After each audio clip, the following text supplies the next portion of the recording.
Finance minister ने कुछ दिन पहले ये भी कहा कि दोस्त ममालिक ने अब पाकिस्तान के पास फंड्स बतौर डिपॉजिट रखवाने और कर्ज रोल ओवर करने से मना कर दिया है। अगर ऐसा होता है तो कितना इम्पैक्ट पड़ेगा? देखिए, बात यह है कि रोल ओवर्स IMF के प्रोग्राम में जो एक्सटर्नल फाइनेंसिंग के जो उन्होंने प्रोजेक्शन की रिक्वायरमेंट की है उसमें उन्होंने रोल ओवर्स अस्यूम किए हैं और प्राइवेट सेक्टर से बोरोइंग यानी कि कमर्शियल बैंकों से और बॉन्ड के फ्लोटेशन वगैरह से भी काफ़ी पैसे उन्होंने अस्यूम किया है कि पाकिस्तान आएंगे। पहले 4 महीने में ऐसा नहीं हुआ है पाकिस्तान में और इसकी वजह से परेशानी बड़ी है। मेरा अपना ख्याल ये है कि ये ज़्यादा बड़ी वजह है IMF की अनशेड्यूल्ड तरीके से पाकिस्तान पहुंचने की। पाशा साहब, कल हमने डिटेल में डिस्कस किया कि VPN का इस्तेमाल और उसके ऊपर मुश्किलात का क्या असर होगा। VPN का इस्लामी नज़रियाती काउंसिल ने कहा है कि गैर शरई है। आपके ख्याल से already we are struggling in so many places, क्या आइडियोलॉजी काउंसिल को इस किस्म का फतवा देना चाहिए था? देखिए, आज की दुनिया में बड़े तेज़ रफ्तारी से टेक्नोलॉजी में चेंज आ रहा है और इंफॉर्मेशन टेक्नोलॉजी का तो एक बड़ा रेवोल्यूशन जारी है और लोग 3G, 4G, 5G वगैरह की बातें कर रहे हैं।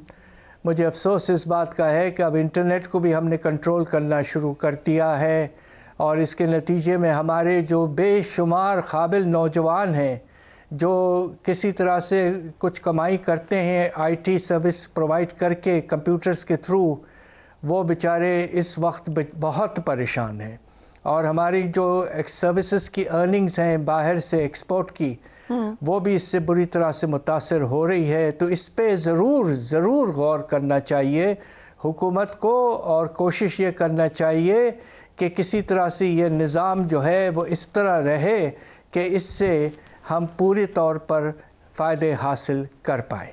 पाशा साहब, अगस्त में फायरवॉल का इशू आया जिससे इंटरनेट और कुछ ऐप्स बंद हो गई थी। सॉफ्टवेयर डेवलपर्स की तरफ से ये कहा गया कि उनका 30 to 50 करोड़ डॉलर का नुकसान हुआ है। सेनेट में पेश की गई रिपोर्ट ने फिर बाद में इसको एंडोर्स भी कर दिया। हम किसी ऐसी पॉलिसी की तरफ क्यों नहीं जा रहे हैं जिससे कम हमारी मईशत पर कोई असर ना पड़े?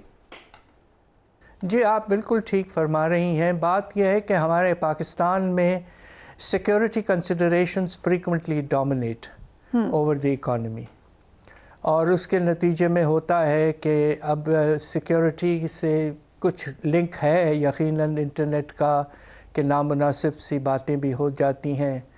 तो इसलिए मैं ये समझता हूँ कि किसी तरह से कोई तरीक़ा निकालना चाहिए कि आप कुछ हद तक चैनलाइजेशन करें, मगर मौका जो है लोगों को इस वक्त आपको हैरत होगी, हमारे जो काबिल नौजवान हैं इस वक्त 2 करोड़ नौजवान हैं पाकिस्तान में जो इस वक्त ना कुछ बेचारे कर पा रहे हैं और एक बड़ी ख्वाहिश पैदा होगी। ये मेरे शागिर्दों में भी मैंने ये चीज़ देखी है कि हम किसी ना किसी तरीक़े से अपने मुल्क को छोड़ के चले जाएं। ये देखिए, इससे इतना अफसोस होता है कि लोग they have beginning to have lost of faith in our beloved country। इसका मुझे बेपनाह अफसोस है। डॉक्टर साहब, ये एक बड़ी इम्पोर्टेंट बात है कि आपके नौजवान का नुकसान हो रहा है, उसकी वजह से मुल्क का कीमती ज़रे मुबादले से आप महरूम हो रहे हैं। क्या सिर्फ नौजवान नस्ल का एक पर्सनल लॉस है या ये कलेक्टिव लॉस है और हुकूमत को इसका इदराक क्यों नहीं है? देखिए, दोनों नुकसान हैं, मगर यकीनन जो अपॉर्चुनिटी हमारे टैलेंटेड यंग यूथ को मिलता रहा था कुछ सालों से, और मैं तो जानता हूं ऐसे बच्चों को जो बड़ी मेहनत से अच्छी खासी इनकम हासिल कर रहे थे, वो अब परेशान बैठे हुए हैं इसलिए कि जब सिस्टम में इस तरह की इम्पेडिमेंट्स आ जाती हैं तो जो क्लाइंट्स वगैरह हैं they have given up on Pakistan. तो ये नामुनासिब है और इस पर गौर करके किसी न किसी तरीके से एक मीडियम टर्म सलूशन ले आना चाहिए। ये भी कहा जा रहा है कि ज़रई आमदन पर टैक्स लगेगा। अगर ज़रई शोबे पर टैक्स की शरह 45% तक जाती है जैसे कि कॉर्पोरेट सेक्टर में है, तो क्या ये टैक्स देने के लिए रेडी होगा किसान? देने का सवाल नहीं है, سوال یہ کہ کیا وہ دینے کے لیے تیار ہوں گے. دیکھیے ایگریکلچرل انکم ٹیکس جو ہسٹوریکلی پاکستان میں تو لگا رہا ہے، 1997 میں جب میں وزیر تھا تو اس وقت لگایا تھا پنجاب میں خاص طور پہ. حیرت انگیز بات یہ ہے کہ اتنے سالوں کے بعد پاکستان بھر میں پوری آمدنی جو ہے وہ 3 ارب روپے ہے. 3 ارب روپے، جبکہ پوٹینشل 800 سے 1000 ارب کا ہے. اب آپ لا تو لے آئیں گے بٹ کلیکشن کر پائیں گے؟ اس لیے کہ زمیندار ایک بہت بڑا سیاسی طبقہ ہے جو بہت طاقتور ہے. کیا ان سے آپ ریونیو اٹھا پائیں گے؟ آپ نے دیکھ لیا کہ تاجر دوست کے ساتھ جو پروگرام آپ لے کر آئے وہ بھی آپ کا کامیاب نہیں ہو پایا. تو سوال پیدا یہ ہو رہا ہے کہ ریٹ کا مسئلہ نہیں ہے، کلیکشن کا مسئلہ ہے.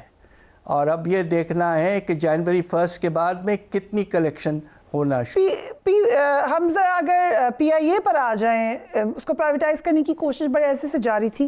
اب ہم نے دیکھا کہ کنسورشیم نے 10 ارب روپے کی بولی لگائی، جبکہ حکومت کی طرف سے 85 ارب روپے کی ریفرنس پرائز رکھی گئی. ایک تو ان میں ڈفرینس بہت زیادہ ہے.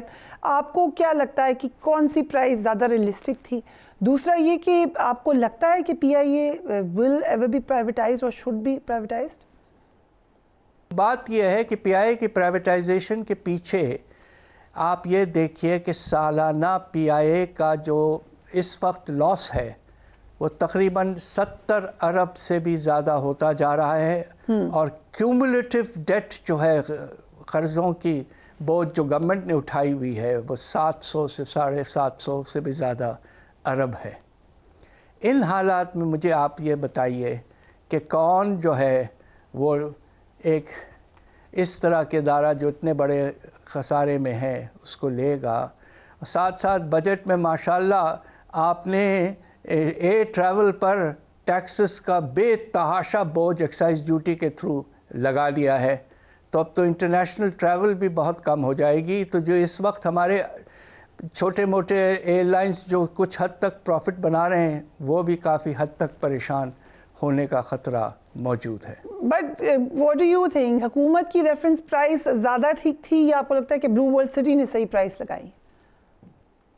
کلوزر ٹو ریالٹی یہ ہے کہ آپ یہ اگر چاہیں گے کہ پورا لون جو ہے پی آئی اے کا وہ گورنمنٹ اٹھا لے تو پھر شاید پی آئی اے کی پرائیویٹائزیشن کے امکانات کچھ بڑھ جائیں گے. Doctor Hafeez Pasha, thank you so much for joining us. دوسری طرف آرمی چیف کا ایپیکس کمیٹی میں خطاب تھا. جو بات انہوں نے کہی وہ کہہ رہے ہیں کہ کوئی یونیفارم میں ہے، کوئی یونیفارم کے بغیر ہے. دہشت گردی کے خلاف جنگ میں ہر پاکستانی سپاہی ہے. آئین ہم پر اندرونی اور بیرونی سیکیورٹی کی ذمہ داری عائد کرتا ہے. ہم سب پر آئین پاکستان مقدم ہے. گورننس میں موجود خامیوں کو شہداء اپنا خون دے کر پورا کر رہے ہیں. جو ہمیں ہماری ذمہ داریوں سے روکے گا یا پاکستان کی سیکیورٹی میں رکاوٹ بنے گا اسے نتائج بھگتنا پڑیں گے.